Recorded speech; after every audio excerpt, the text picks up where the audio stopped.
gosh, she's lovely. That's really swell. Wow, wow, we get points for that, don't we? I like it. Is that glorious? Pretty comfortable. Look at this. Yeah, nice. This is nice. I just love the tidiness and cleanliness of all this. It's a classic of its own right. All the woodwork in this boat is very, very nice and very nice to be around. Hi there, this is Captain Q and my old sailing buddy Randy. Join us as we travel hither and yon as we look for some great deals on classic boats and learn a little with each one. Randy, we have a surprise for our fans out there today, and I want you to come join me here. All right. And yeah. let's talk about this, buddy. All right. Okay, nice going there. How have you been? Good, busy. Busy? What have you been doing? Chasing you around. Okay. Little weird guy. Listen, we thought that we're so happy with meeting all the people, the grand people we met in Newport. Yep, at the Newport Boat Show. Yep. And the people we met at Annapolis. At the Annapolis Sailboat Show. Sure. Right, exactly. We were overwhelmed with the Annapolis crew. We loved every minute of it. Thank you so much. And we had a lot of people very kindly asked to have a little selfie done with Randy and me, and of course Sea Dog, who is actually waiting in the car right now. And so we thought it would be fun. Yeah, if people would send us a copy. We were too busy to get our own photos, and we'd love to see them. So if you're up for sharing your photos with us, we might try to do some type of collage or something, or just make a little album for everybody to see or ourselves to enjoy. So if you could email us your photos, that would be great. And if you send it to captainqyachthunter@gmail.com, what are we going to do once we get the photos? Well, I think we should have a little contest here, just a fun contest. We thought maybe we could pick 2 winners. Okay. And they would receive some incredible merch from the incredible merch store, maybe. Okay. Yeah. And then we would choose those, and then we're going to let Sea Dog pick a random person out of a bowl. Okay. So we'll have 3 winners, right? Yeah, well, 3 winners, and then we'll ship it out to make sure that it gets there in time for the holidays. Of which year? Let's do this year. Okay. Yeah. Well, that's a lot of pressure on it. I know, it's a lot of pressure. So you're really going to have to get these photos to us quickly, okay? Yeah, share them. We'd love to see them. Both weekends were a blast. Oh, really. they both, yeah, Newport and Annapolis. But we can't really wait for another year to see all of our fans again. So this will help renew that weekend for us, right? That sounds great. Yeah. All right, thanks, pal. See ya. Back to work. Okay. Hey, Randy. Hey. What are you looking at? Is this our boat for the week? No, but Sea Dog thought this was our boat for the week. But you know why she thought that? Why is that? Sea Dog's got a little jet lag. Oh, yeah. She's been up in the air flying all over the East Coast. Just recently came back from a tour de force in Annapolis, Maryland, the United States Sailboat Show 2022. And she just had the best time there. You can't tell, but most of the fur on the top of her nose has been rubbed off from love of people going by and giving her a hug. What a great time she had down there, and we had a great time too, didn't we? Yeah, it was amazing. Today we're right again in the middle of a storm here in Rhode Island, so this is not the boat today. Okay. Okay. But I would like to show you the boat. Want to join me? I sure do. Come with me, buddy. Okay, Randy. Hey. Is this a little better than Sea Dog's choice this morning? Look at the lovely bow on this boat. You're looking at this 1985 Dickerson 37-foot fiberglass ketch.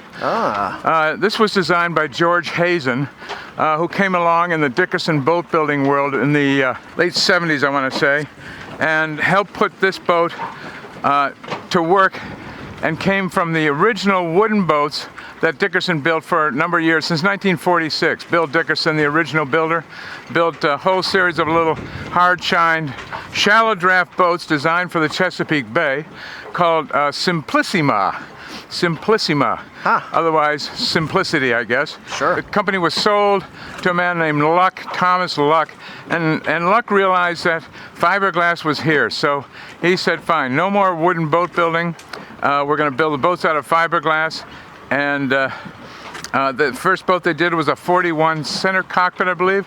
Very popular sold like hotcakes. But then George Hazen was hired to do some design work and came up with this, which George was noted for, aside from being a Princeton graduate and an MIT whiz kid, he developed a computer program to analyze fluid flow around the keel and the hull on the boats, thus negating the use for a tank testing. She has a short, thin keel of sorts with a rudder hung on its full skeg, and they've kept the draft to 4 feet 6 inches.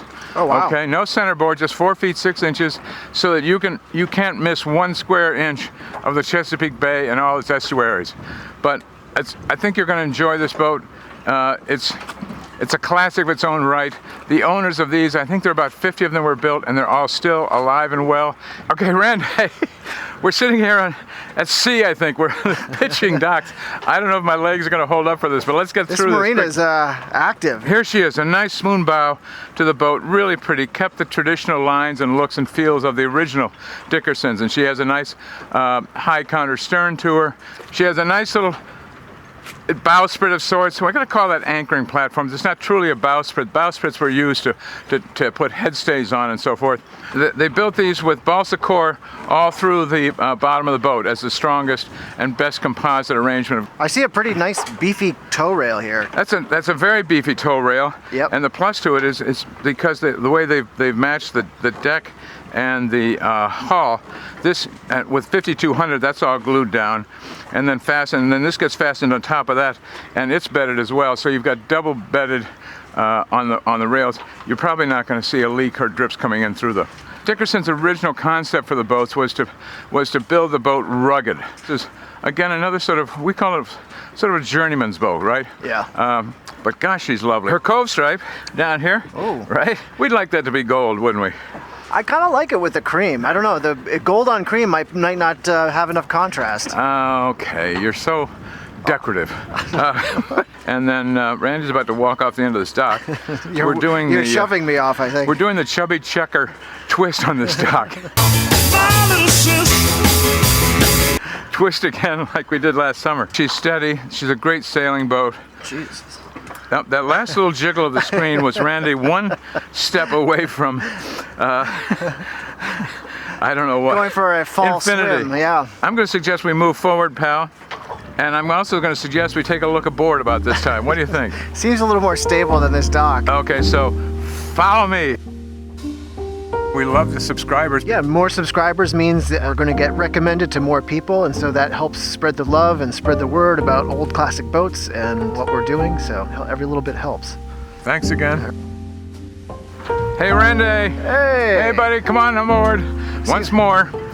Listen, everything is in the details, the little minutia that makes certain boats a little more special than other boats. It's a very comfortable sized cockpit, isn't it? Yeah. It looks a little short to sleep on, right? But I'm going to show you something here. Right here, there's a peg right here. There's a little fiddle right here. And there's one behind me. So we know on board here, there's a board that's going to fit in there and give you an 8-foot cockpit to stretch out in. The other thing that's nice about it, these, I'm going to call it an Alden wheel. And it's probably not fair, but a fisherman's wheel, whatever, is set up so that I can sit here comfortably, and I can also get up and walk around it comfortably, okay? That seems like a small point, but I can drive this boat just as though I'm in front of a regular pedestal steering gizmo, right? Yep. Pretty neat. And you know what's on the name on this nut? The Edson Company. And she has the oh yeah, gear drive there. And you see how that works? Boom, bada boom. Oh, let's check out that. Okay. Look at that. And we have a coupling for it there. The rudder post is right underneath here. They've got a bearing back here to carry the load of the shaft of the wheel shaft. And then out here, this piece is part of a brake mechanism, and I can turn that. Oh, yeah. And that's going to clamp down right there. But this is really clean and easy to maintain, isn't it? Really right there. Yeah. Dry as bone, too. So we'll put the cover back in place. Wow, we got points for that, don't we? Ooh. Is that... That's the cleanest garage we've seen. What guy doesn't have stuff in his garage? I see some tow rail that looks like my tow rail back here. We do have some tow rail back here that's been kind of forgotten, but the rest of the teak on the cockpit and the tow rails, for the most part, are very well done. Just to recap, why would they do the steering like this? Well, it's a good question. I have to think about that one for a minute. I have to think about the location of the rudder. It's right back here. This is a pretty simple, easy piece here. We don't have a whole lot of cables driving it. It's direct drive. You touch the wheel and you get the direct drive feel right from the rudder. We do have our compass right in front of us. And that's a good old Danforth, I think, isn't it? Yep. Looks like. And a nice chrome binnacle cover there. We like that. That's really swell. Here's our engine control station, and there's a little thing to pop this open. I think it's little screws popped out of there. But again, look at the gauges. They're all clean and bright. Now this boat is 15, 35, 37 years old, which is the same length as a boat. We got a single Morse control throttle and clutch arrangement, which is in a little bit of an unusual place. I imagine probably you get a little clever handling that with, you know, your foot maybe. Nice dry cockpit locker. You've got the muffler down there. You might want to be careful about what you stow alongside that water muffler, the water lift muffler. Because that will get warm, or why? It'll get warm, yeah. I might even build a little cage around it. Now, on the other side, really tidy stuff here. A lot of space, and it's going to give you some access to the other end of the engine. You have little baby hatches over there too. Ah, baby hatches. Oh, there we go. What do we always find in baby hatches? Yeah, little propane. Little propane tank. She'd like a gasket. We'd be happy with that. We have your bilge pump down there. So look at the big bronze chocks back there. They're massive. Same thing up at the bow. And we'll see at the bow they don't use cleats. They use a Samson post. Oh. So, nice cockpit. Again, people say, why do you like ketches? You know, the boat's heeling. I can stand, you know, next to this mast here, steady myself. What do you say? Want to go take a look forward while we're out here before it rains on us? Yeah, let's go check it out.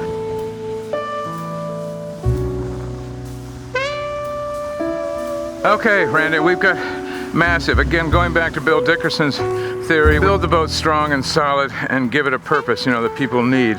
And the size of this anchor sprit, I'm going to call it, is pretty heavy duty. And you got two nice big heavy duty rollers. I'm going to try it done out. Up in stainless.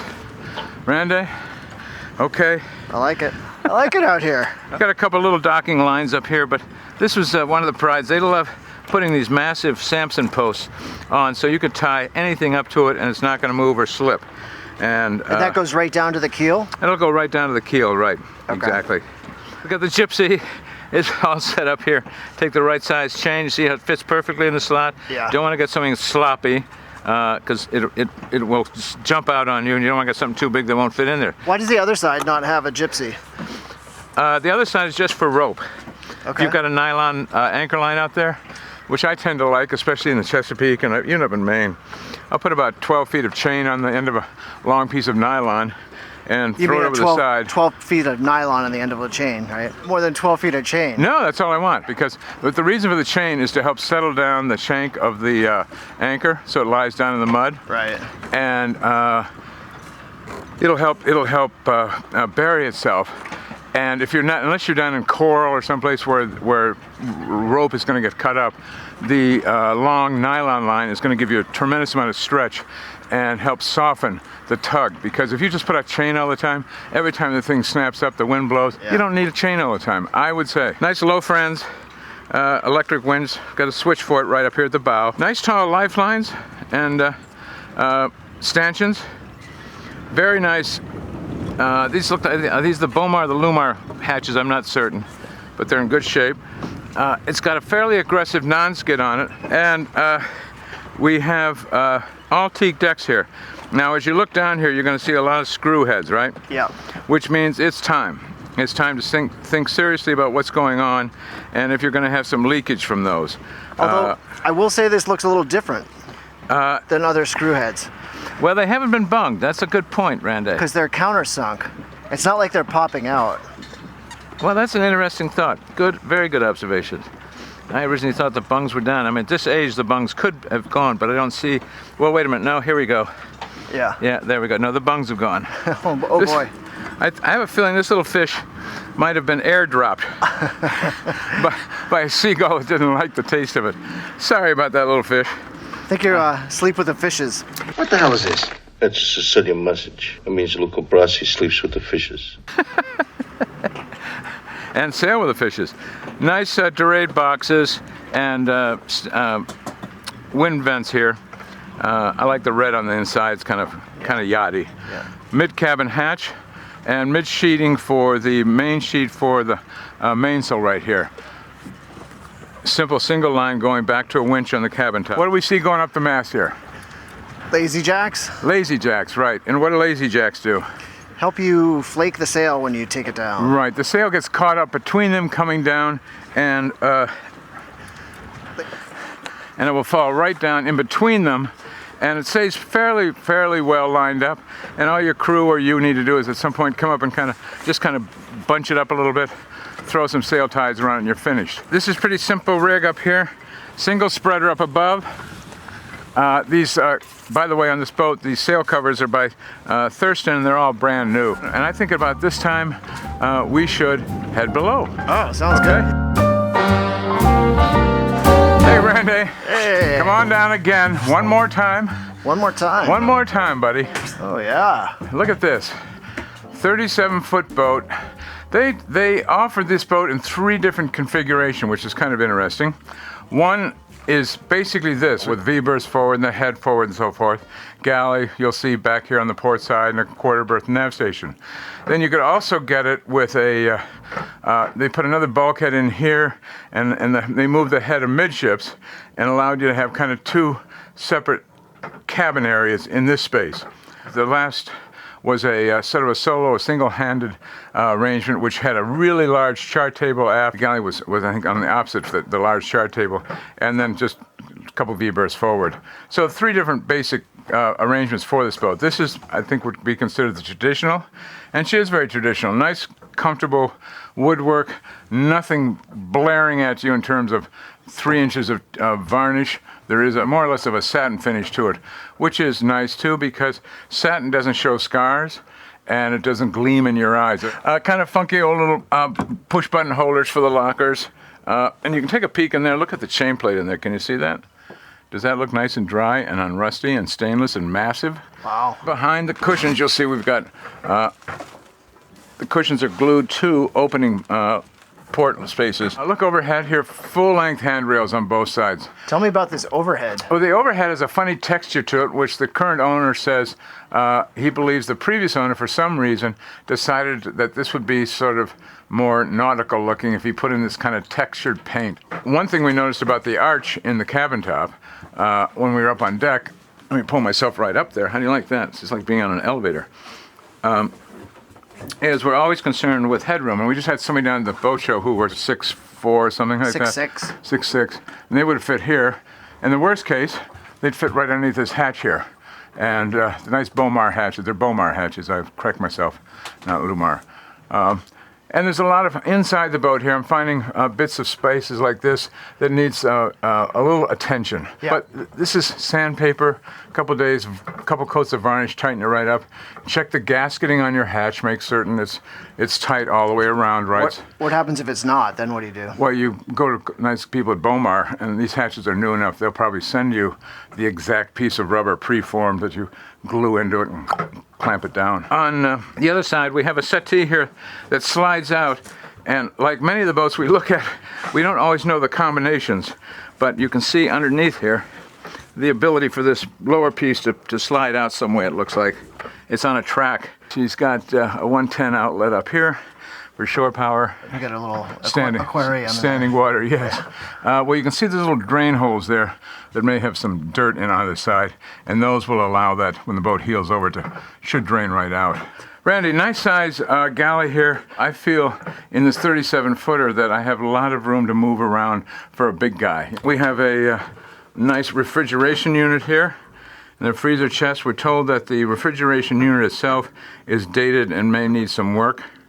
Now, here's one thing that's really unusual about the boat. Where do you see teak and holly locker floors, huh? Nice working table that fits right on top of the 3-burner stove, propane stove, and oven. Cutting board here on top of the ubiquitous Randy pot and pan locker. I don't know why that's mine. I don't really love them.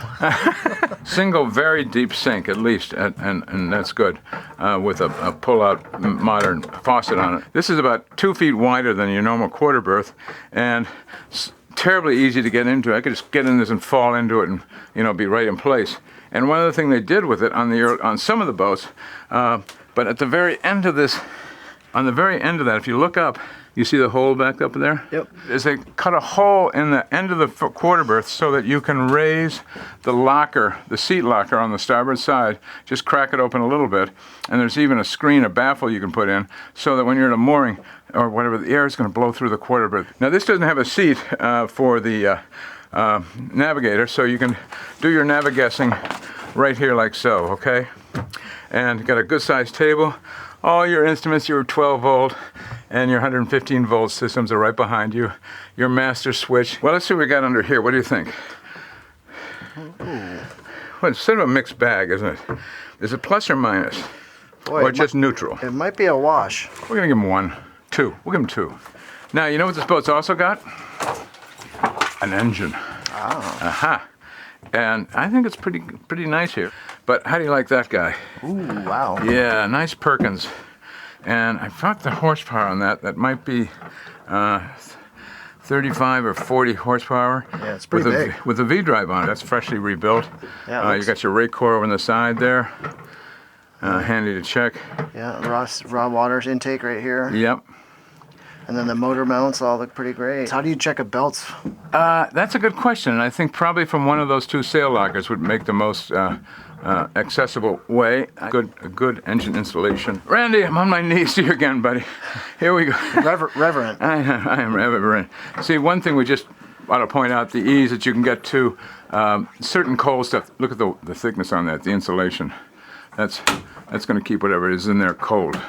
While I'm down here, take a quick peek at the bilge. We've got a teak and holly sole here.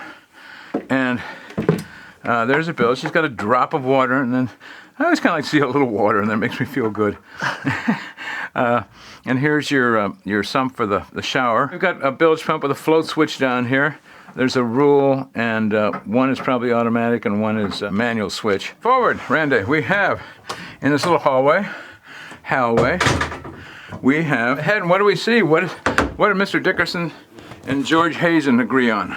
Fore and aft. Yeah. Orientation. But something about this head that's nice, what they've done, this head flushes itself with fresh water. And they've got 2 50-gallon stainless tanks on here of water, so it's got plenty of water to do occasional flushing. And putting fresh water through your hoses and through your whole system after you flush the head and also into your holding tank is going to keep the boat sweet. Very small mirror, that's okay. And what do we have back in here? You sure that's okay? Mirror's okay. I mean, it's I can do my eyebrows in that. Look at the shelving in here. Again, all the woodwork is simple. It's kind of that hair shove, wood on white trim all throughout the boat. That look, and they've tucked away the toilet paper holder right here, so it doesn't get wet during the shower. Yep. And here's your shower head. And they don't have a shower curtain in here, but again, everything is pretty much white Formica, and it takes a minute to take your old towel, give it a quick wipe down, and get out. Now here's a compression post of the boat because the mast is stepped on deck, and I just love the tidiness and cleanliness of all this. The bilge, there's just not been flooded with water. These are all the electrical connections for wiring in the mast and the masthead lights and any wind instruments that are up there. When I'm sitting here, I can also check out what I'm going to wear for the day. And looks like you're going fishing. I'm going to catch that fish that's up on the deck. Nice size hanging locker. So, all right, Randy, as we like to say, onward and upward. Or onward and forward. Follow me. We've got a little bifold door here to give us privacy up in our owner suite. And a slight step up. Even under the step, I'm going to have nearly full headroom. Right over this bunk, they have a drawer for charts. Another great place for chart storage is just underneath the berth cushions. And they haven't done it here, but you can just lay them out. You can lay quite a few out there before you start to distort the size of the berth.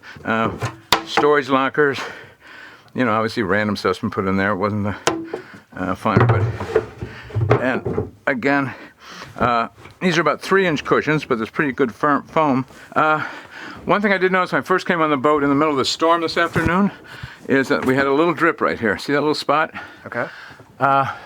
Somewhere in the hatch, I can put this down, you might be able to see what we can both see, and I'm not certain exactly where the thing came from. But right here you can see there's been some moisture here. It may be coming through a gasket from the hatch. Yeah. But all leaks can be very tricky to trace. I mean, very tricky. So yeah, where do you start with that? You start with the gasket and test it? Sure. I'd check the gasket right off the bat and then stand on the deck with a hose and just soak the heck out of the thing and see if anything comes through. So we don't have completely pointed berths here, but again, all the woodwork in this boat is very, very nice and it's nice to be around. We'll give it a length check. What do you think? Yeah. Okay. All right, here we go. Someday I'll get to live without a microphone in my head. Okay. Oh, pretty comfortable. 2 opening hatches either side. Got a little reading light here too, which is nice. And a little tray here to put some storage and some sweaters and soft goods sit up there. But, it's been blowing out there all afternoon and raining before we came around to shoot, and I couldn't hear any of it inside this boat. I was snug as a bug. That's because you were probably asleep. Oh, damn, that's a reason. That's enough, Randy. Time for nap number 2. There you go, pal. Thanks, buddy. Sayonara. All right, catch you later.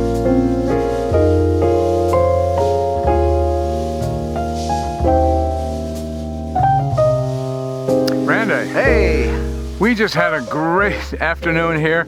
In between storm clouds, we finally get down to see a Dickerson 37. I was impressed with the volume of the interior of the boat. The size was human size. I really like the cockpit. And the steering setup, I'm going to call it the Alden Gloucesterman steering rig. You know I love the ketch rig. This boat's getting a 10. We were standing on it and she was floating, right? Oh, yeah. And when I first came down to the boat today, there was a bit of the tail end of a storm, and all the other boats around it kind of, went creaking back and forth. She just laid over about 5 degrees, 6 degrees. I couldn't hear any of the wind and storm outside. Really quiet. Another 10 points because we really like being on board this boat during a storm. Okay. We know she has a wonderful history. We know she has a great following, and all the other 49 owners of these boats love to get together, and they keep sailing the boat. So I'm giving another 10 for 40. And I would like to own this boat myself. I'm going another 15. What? Plus another 2 for the nav station. So we're at 47. It's a really swell boat, priced beautifully. You'll notice here, we've got that in the overhead for you. You're going to feel safe and sound in this boat, and you're going to be proud to sail in the harbor. A Dickerson 37, 1985. We liked it. If you like what you see, please hit the subscribe button. And if you want to be notified when the next one comes out, please hit the alert bell. And that's not desperate at all. Randy, how would I ever find out what's coming up next? You can follow us on Instagram here, Yeah. or Facebook here. We'll have little previews of what's coming up on our next episodes. A little bit early. That's pretty cool. Previews. You all join me. I'm going to Instagram right now, and I'm going to find out what's coming up next week. Thank you very much. Instagram's not a place.